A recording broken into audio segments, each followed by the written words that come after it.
dimanche 27 septembre, les grands électeurs de Polynésie seront donc amenés à choisir les deux nouveaux sénateurs de la Polynésie et leurs suppléants. Depuis ce matin et jusqu'à vendredi, les candidats au sénatorial peuvent déposer leur candidature au commissariat.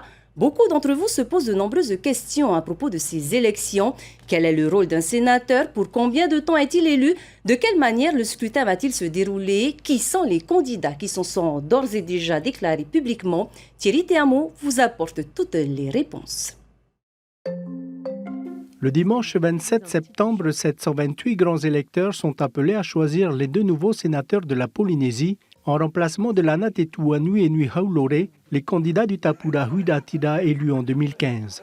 Il s'agit des 5 parlementaires polynésiens, les 2 sénateurs sortants et les 3 députés. Sont aussi appelés aux urnes les 57 représentants à l'Assemblée de Polynésie et les 666 délégués issus des conseils municipaux, 441 délégués des îles du Vent, 106 délégués des îles sous le vent, 64 des îles Tuamotu-Gambier, les 30 élus des Marquises et les 25 élus des Australes. Les 2 sénateurs qui obtiendront la majorité le 27 septembre siégeront durant 6 ans au Palais de Luxembourg, le siège du Sénat, auprès des 346 autres sénateurs de la République. Dans l'hémicycle, les sénateurs sont répartis par groupes politiques qui doivent comprendre chacun au minimum 10 élus. Le Sénat et l'Assemblée nationale constituent le Parlement et détiennent le pouvoir législatif. Particularité, le Sénat ne peut en aucun cas être dissous. Les sénateurs examinent les projets de loi soumis par le gouvernement central et vérifient que celles qui ont été votées soient bien appliquées. Les 2 sénateurs polynésiens disposent ainsi de plusieurs leviers pour défendre les dossiers du Fénois.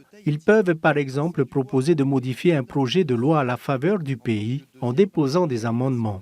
Le scrutin du 27 septembre sera ouvert aux grands électeurs polynésiens de 8h30 à 11h. En cas de second tour, le vote se poursuivra l'après-midi de 15h30 à 17h30. À ce jour, 4 listes ont annoncé publiquement leur candidature. Te Varofritch et Lana Tetuanui sont les candidats du Tapura Hudatira. Ils ont respectivement pour suppléant le maire de Moorea, Evans Haumani, et la Tavana de Hivaoa, Joël Frebo. Le Tavini Hudatira s'engage avec Oscar Temaru et Michel Villar, et Liane Tevahitua et Teumereadje sont suppléantes. Les élus du groupe à l'Assemblée, Ahereya Porinetia, Nui Haulore et Sylviane Teruatea, briguent également le Sénat avec une liste libre et sans nom.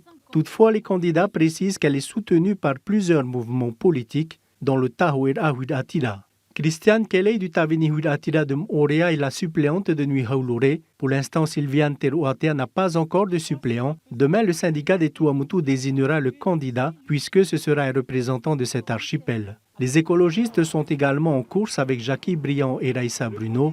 Mélodie Tiarike et Maxime Hawata sont les candidats suppléants. Enfin, Christian Vernon se donne jusqu'à vendredi pour prendre une décision quant à une éventuelle participation sénatoriale. Depuis ce matin et ce jusqu'à vendredi 11 septembre 18h, les déclarations de candidature doivent être déposées au Haut Commissariat.